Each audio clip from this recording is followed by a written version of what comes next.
What is up everyone, and welcome to some more F1 22 My Team Career Mode. We're here for the penultimate round of the championship in Sao Paulo, Brazil at the Autodromo Jose Carlos Pache, and I am incredibly excited. This is a race I typically have done quite well at in the past, scratch season 1 where I had an unfortunate DNF, but seasons 2 and 3 we've had some very strong results here, including a win in season 2, and I'm hoping to do the same here. Obviously it's a sprint weekend. I'm hoping to do the double actually this weekend and win the sprint and the Grand Prix to really mark out my my championship challenge. At the moment we lead Charles Leclerc by 8 points after a big win in Portugal last time out. If you haven't seen that race, I would recommend going and checking it out. It was a fantastic team result. In fact, and cover your ears if you don't want to hear, it was the team's first 1-2 with myself first and Porsche second. So yeah, we were very, very happy to get that. After 4 seasons in Formula 1, we have had a 1-2, which is just amazing to see. And yeah, now we're moving towards Brazil. Like I said, we're leading the championship by 8 points. We're comfortably ahead in the development race, which you can see has kind of stagnated recently. I imagine people will be scrambling to cover off any regulation changes, of which there are many coming down the pipeline. There are changes coming up for engine, chassis, and durability, and we've covered off almost all of them bar a few in durability. I think we've got 6 left to cover off, so hopefully we should be able to cover all of those by the end of the season. But yeah, we'll have to wait and see what happens regarding that. Either way, we have a chance to clinch the championship here. If Leclerc has a poor race and we have a strong race, if we win and Leclerc, is sort of, paddling around in sort of P6 sort of territory, this Grand Prix could be ours for the taking, and with it the championship. So yeah, we have a real opportunity here. We should try and push as hard as we possibly can, because as much as I have been saying I think this championship's going to go down to the wire, I secretly am hoping that is not the case, because I just want to comfortably wrap up the championship as quickly as we can. Our pace was looking pretty good in practice. We were only a few hundredths of a second off of the fastest medium compound runners and only a few tenths of a second off the fastest soft compound runners. So yeah, not a bad practice session by any stretch of the imagination, and hopefully a sign of bigger things to come over the course of the entire weekend. But yeah, we now have qualifying. Obviously it's a sprint weekend, so qualifying comes before practice 2, and there's only 2 practice sessions over the course of the weekend rather than the usual 3. Not that it matters, because I usually just do quick practice for the last couple to mop up any practice programs I don't get. But yeah, it is now time for qualifying, and to mark out our best chances of winning the sprint and the race, we are going to want to win this qualifying. I say win. That was a bit of a slip of the tongue. We're going to want to get pole position here, though. So that is the target. Anything less than that will be substandard, in my opinion. And yeah, we'll just have to see what we can do. I think we're only going out for 1 run in Q1. We've been doing that a lot this season, because typically we are pretty pacey compared to at least the bottom 3 teams. So there's no real need to go out more than once, as long as we can set a competitive lap time first time out. It's usually all right. And it's the same in this scenario. We were P13 in the end, but only 5 tenths off Porsche in second, so not the end of the world. I don't know if there were any shock eliminations this time around. I don't think there were, but yeah, comfortably through to Q2, no real issues. I didn't really set a particularly fast lap time. I could definitely have gone faster than that if I'd have been needed to, but yeah, now we move into Q2, and we're doing our first set, our first flying lap on a set of used soft tyres. That was the set we used to set our time in Q1, and we actually do a 106.9, so we improve on a used set of tyres, which is fantastic to see. And hopefully when we switch to a set of fresh tyres, which we are doing now, you can see we've improved by about 5 tenths. We're already in the progression zone, but anyone could come along and set a lap time at any point, which could knock you out. So it's good to try and get in a lap if you're sort of around that sort of area. And it's in the end good enough for P1. So yeah, kind of showing the pace that I would want to be showing at this stage of the weekend, but we're still going to have to find a little bit more if we want to get pole, most likely. I would say, we were only a tenth faster than our nearest rivals. Porsche just snuck through in P10, which is good to see. He's not been having the finest season. You know, he's been having a few results which I'm kind of a bit iffy about. But, you know, he's also not been too bad. You know, I can't be too mad when he literally just came off the back of a P2 finish. But it's one of 2 podiums he's had this season, and he's yet to have a win, despite the fact that we have been winning so many races this season. And the only race he would have won if we hadn't won it was the last one. So, yeah, that's not fantastic. We now come round to finish our final lap of Q3. You can see we're currently in P6 and we need to find some improvement. We are improving currently. We're about 4.5 to 5 tenths up, somewhere around there. You can see we're losing a little bit of time. We didn't have the best of exits. And in the end, we crossed the line. It's a 106.1, which is actually pretty good. And in the end, it is good enough for pole position. So we claim I think this is our 10th pole position of the season now. And yeah, that's a solid performance from us, even if it was very close to Charles Leclerc. You can see that there was less than a tenth between myself, him and Verstappen, and Porsche just behind the 3 of us in P4. Not a bad result from him. If he can get in the mix and challenge Leclerc and Verstappen, that would make my life just a little bit easier, especially Leclerc, obviously, who I am in a championship battle with. But yeah, we'll see what we can do as we progress forward. But yeah, for now, it's looking pretty good for us. You know, we're going to be leading away in the race. Well, I say in the sprint. It might not be in the race. Depends whether we win the sprint or not. But yeah, we're going to be leading away in the sprint for hopefully our first sprint victory in 4 seasons. You know, we've competed in 12 sprints. Well, this will be the 12th sprint we've competed in, and we've yet to win any. You can see we're moving quite far away from Leclerc in this rivalry at this point. I think if we can get a couple more good results, we will really be in the mix. So yeah, that's exciting to see, and I just hope that we can continue converting that advantage that we have into a rivalry win, and potentially bump the difficulty up to 84 for the first time in well over a season. I think, you know, I've been sort of hovering at this 83, 82 kind of mark for the whole of this season at least, and I think a lot of last season as well. So yeah, it's proof that we're starting to find a bit of form, a bit of pace, and you know, nice to see. We only have 4 more upgrades left to cover off. I think we'll be able to get all of them done by the end of the season. You know, there's a little bit of a break between the next race, so we should be able to get some more resource points there. And now it's time for us to get into the sprint. Forget pit stops, forget fuel management. It's pedal to the metal all the way here as we get ready for today's sprint.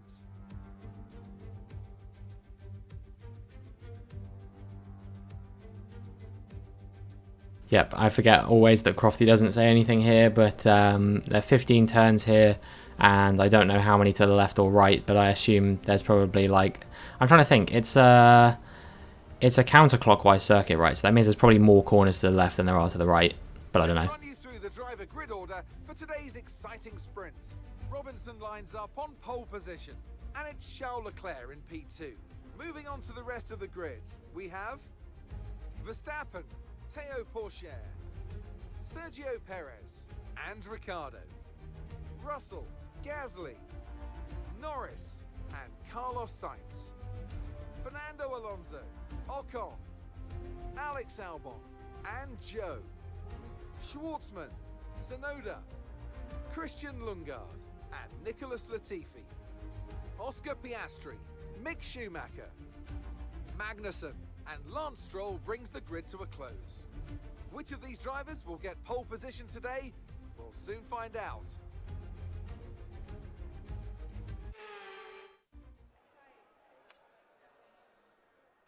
Mark has nothing to say on this occasion, but that's okay. One thing we are going to do that's very radical is we're actually going to take a set of soft compound tyres when everyone around us is taking mediums. And what that will do, hopefully, is give us a bit of a pace advantage. Supposedly, our tyre wear isn't terrible. I will say that I actually think this is one of the very rare scenarios in practice where I only did 3 laps during the race sim instead of the usual 5. And yeah, if you're wondering why I did that, it was because the rain started to come down after I did the 3rd lap.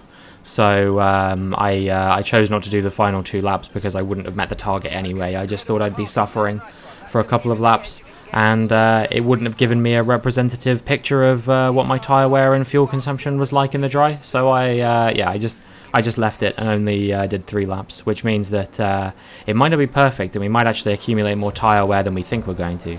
And now the lights come on and the lights go out, and we get a pretty good start, unsurprisingly, given the compound of tyre we are on. I think we shouldn't be challenged too hard by Leclerc down into turn 1, and indeed we don't get challenged by him at all. And he's actually been challenged by Ricciardo there. You can see that I've already dropped them by over a second, because, yeah, Ricciardo, I guess, must have dived up the inside significantly there. I think he was in P5 at the start of the Grand Prix, if I remember correctly, or even further back than that. So, yeah, fantastic start from him. He's already made his way up into P2. But he has managed to hold up the rest of the pack quite significantly. This is very good for me because it means that Leclerc will be gaining even less points than he would beforehand. You know, he's I think he gets 6 points for finishing 3rd, which means I drop him by a further 2 points and extend my advantage to 10. As I think this is a safety car has been called, and Lundgaard, Magnussen, Stroll, and Schumacher are all out of the Grand Prix, so I'm assuming there must have been some kind of massive pile-up to cause that from happening. And already, yeah, 18 cars remain in this race after only 1 lap of racing.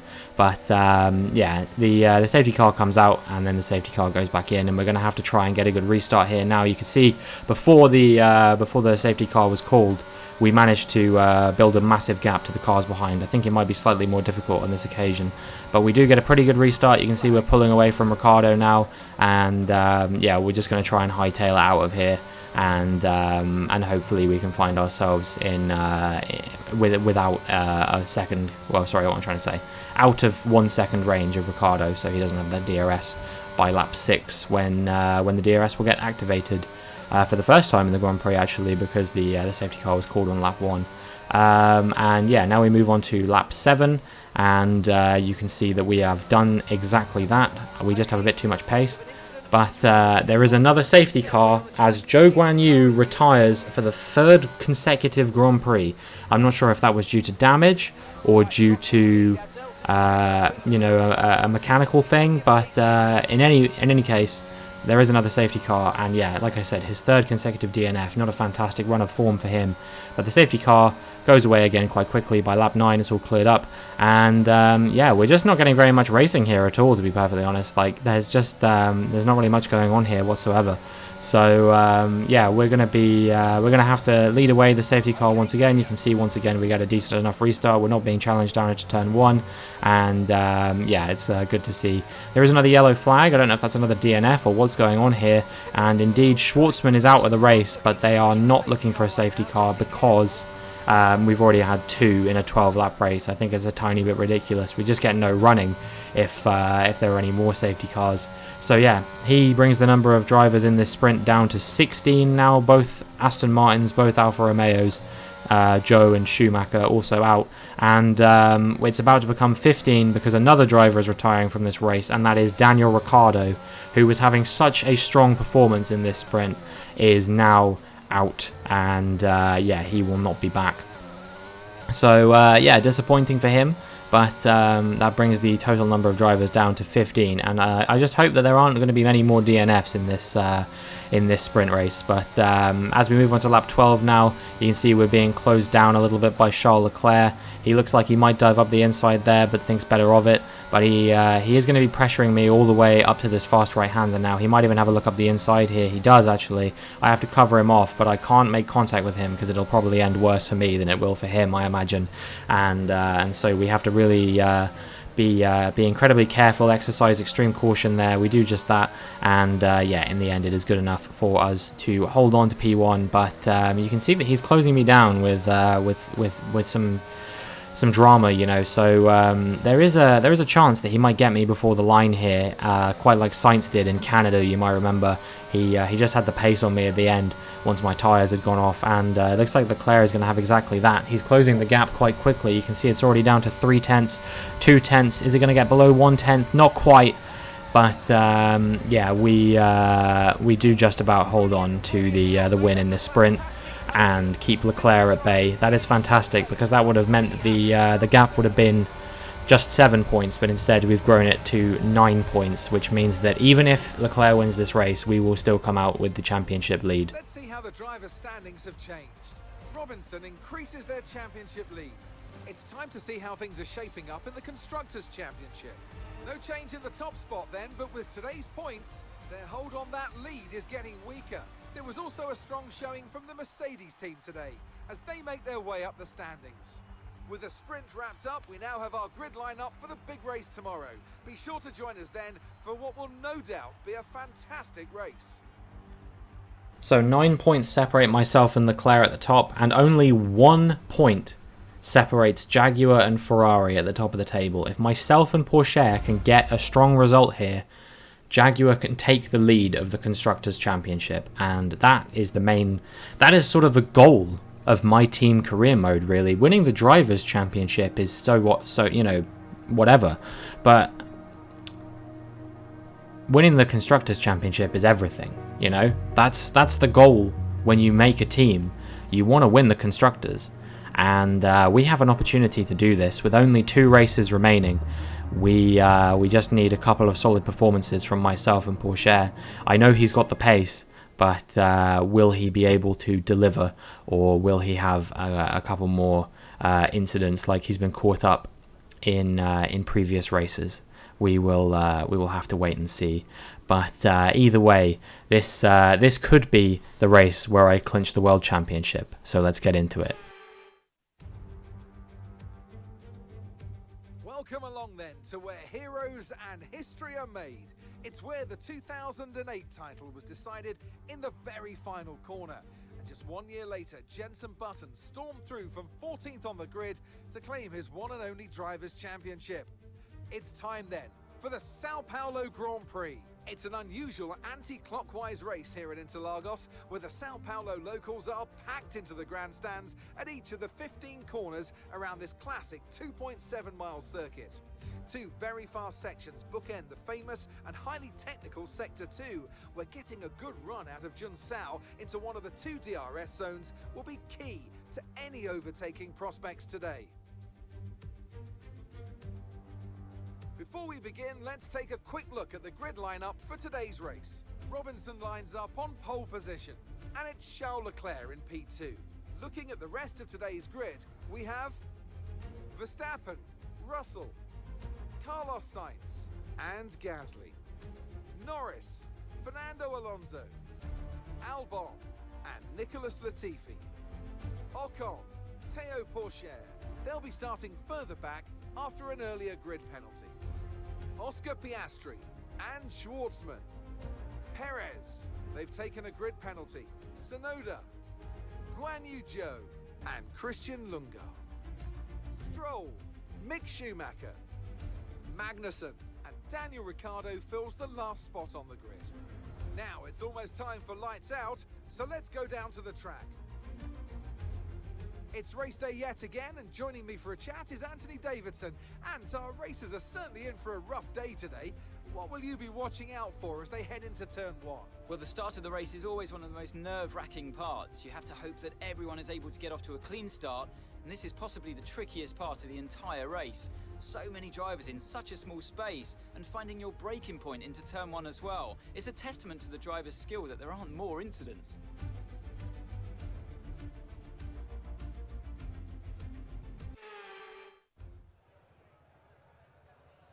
Alright, here we go. We are going to change the strategy to a soft medium. Much like we started the sprint on the softs, we will be starting the race on the softs as well. But this time, so is Leclerc, so is Russell, so is Sainz. You saw that Porsche had a grid penalty, which has bumped him significantly down the order. That is going to make things a little bit harder for us to win the Constructors' Championship. But I'm hoping that if I can get a good result here, then nonetheless that will be the result that we are looking at for now. Yeah, we might have to wait until Abu Dhabi to close that out.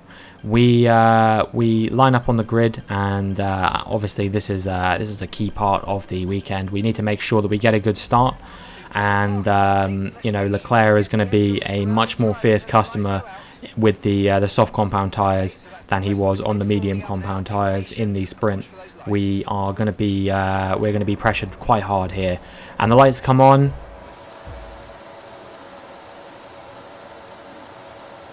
And the lights go out. They made us wait a long time for that one, and I undoubtedly get the better getaway as we make it off the line. But Leclerc is going to be challenging me down into turn 1. He dives up my inside. We managed to hold him off around the outside for now. And yeah, he is right on my tail as we come on the run down through the center S's and down to, I believe it is turn 4 is the name of this corner. Leclerc's going to dive up my inside here, and we are going to hold off around the outside again.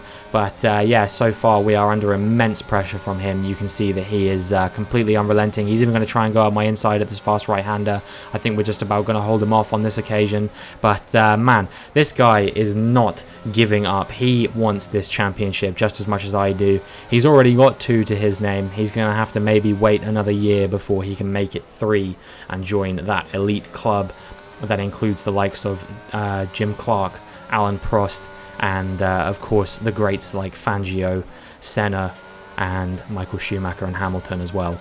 But for me, this is all about my first world championship, and I want to do everything I can to make sure I can close this out in as quick fashion as possible. Even if we don't close it out today, winning this race will put us in the box seat to win it in Abu Dhabi. We will only need a somewhat decent result as opposed to a win to really cement our chances of winning the championship. You can see that Leclerc is still putting pressure on me as we once again come on the run down to turn 4. He's going to be further ahead this time. He's burning battery, you can tell for sure, and we have to try and hold him off around the outside.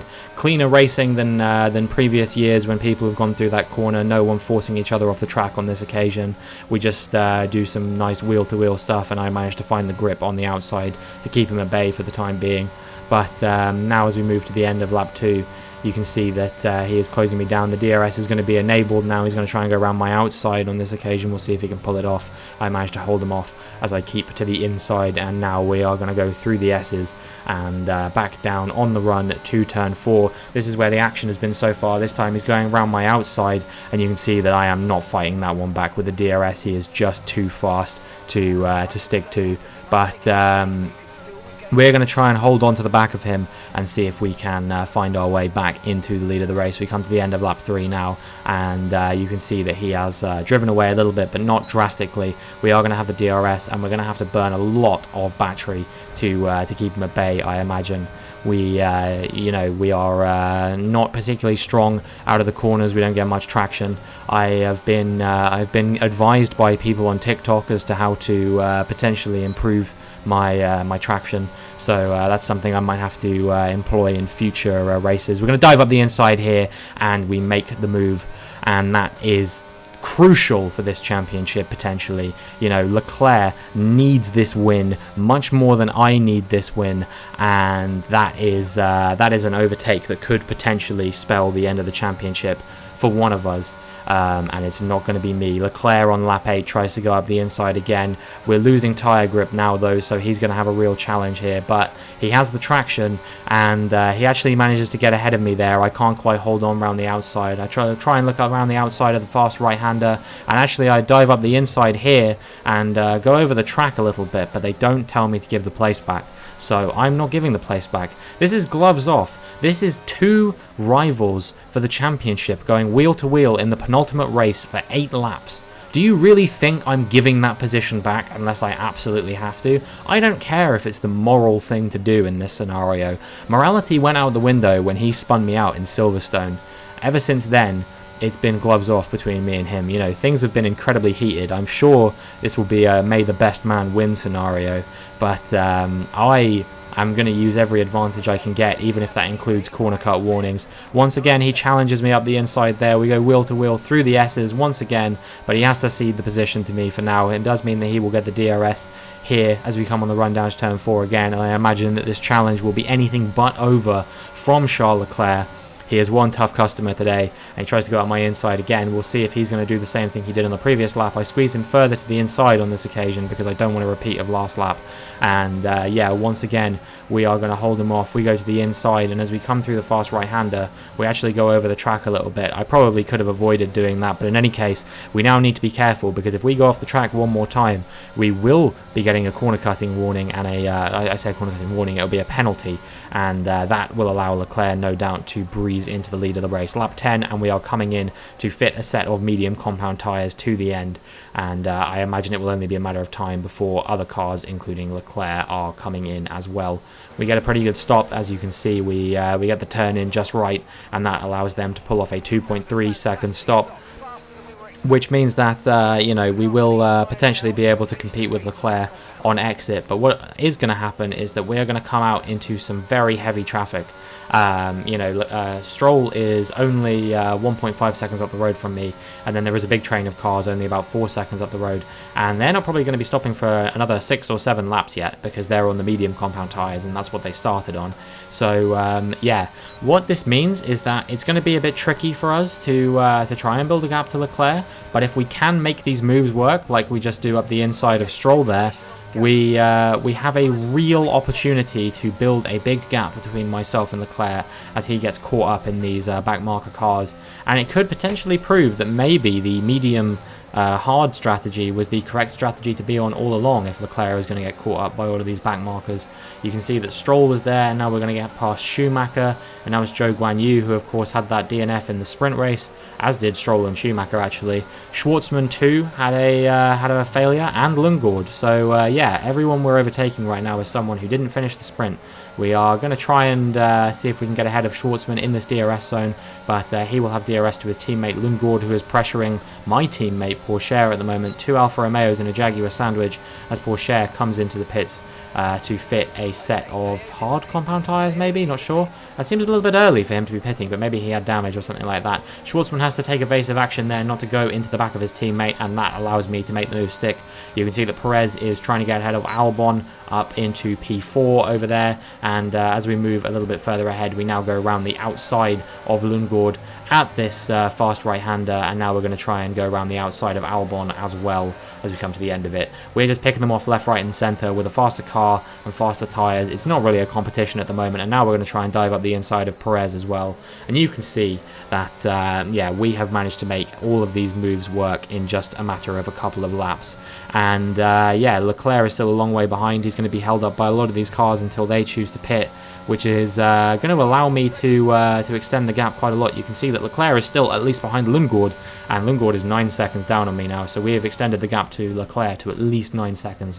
Alonso is in, and now this is where it gets interesting, because if Alonso comes out ahead of Leclerc, we could be looking at potentially winning the championship right here and now. Leclerc needs, I'm trying to think, we're 9 points ahead of him. Leclerc needs to be at least 3rd in this race to keep the championship going, and if I get fastest lap when he gets 3rd, I actually will still win the championship on countback. Ocon and Verstappen are coming out now. You can see that Alonso is ahead of Leclerc. So Leclerc needs to really get back into P2, otherwise I am going to win this championship. He will have probably better tyres than the cars around him. They're all on hards, he'll be on mediums. And I'm currently just checking where he is. He's in 6th, behind where Ocon is, but is Ocon going to come out ahead of him? Let's find out what's going to happen with that. And you can see that Ocon actually is in fact in front of him. So he's in 6th, but I think Perez still has to pit, which will bump him up into 5th. So he has to make at least 2 overtakes on the Alpines and also get the fastest lap if he doesn't want me to win this championship. I am in the box seat right now. I am 5 seconds ahead of Verstappen, and he is not really gaining on me at a significant rate. So, we are in a exceedingly strong position compared to Leclerc right now. And you can see, this is Leclerc. He's trying to put pressure on Ocon in front of him, and he's going to try and shape up a move to the inside with the DRS, and they're going to go wheel-to-wheel through turn 4. Leclerc has had supreme traction through this corner on just about every occasion, and you can see that he's staying wheel-to-wheel from him as they approach the fast right-hander. Will he be able to swoop around the outside on the fresher compound of tyre? It looks like he will be able to, and he makes his way up into P4, so he only needs to make up one more position and get the fastest lap to guarantee that he is going to get staying in the championship. However, he might be gifted something here, because this is a point where I was saying, oh god no, please no, yeah, we are looking at potentially having a mechanical issue here. They've just announced it. Surely this can't happen. We only had 3 DNFs last season, and we've improved our durability this season. So if we were to take a step backwards and have 4 DNFs, that would be absolutely ridiculous. But, you know, I am only a passenger to what the game decides, and it is going to be a mechanical failure. That is absolutely gutting. Because what that means is that if Leclerc finishes where he currently is, he will be taking the championship lead by 6 points. And if he does make that move on Alonso, he will be 9 points clear in the championship, which means I will need things to go my way, fortune-wise, in Abu Dhabi to allow myself to win the championship over Leclerc.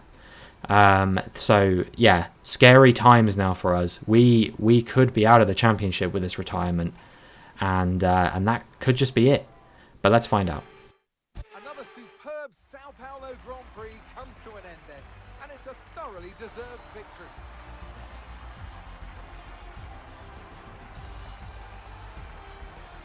Tell me, Ant, how did they manage to achieve this win? Well, I honestly feel it was down to the driver and car today.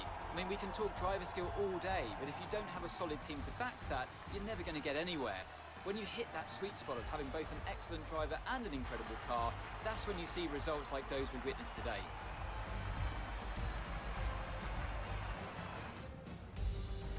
The drivers are en route to the podium as we speak. What a fantastic win for the Red Bull team. They performed exceptionally today, keeping us firmly on the edge of our seats throughout the entirety of the race. Congratulations to everybody at the team. So Verstappen inherits the win from me, and in doing so denies Charles Leclerc getting the win.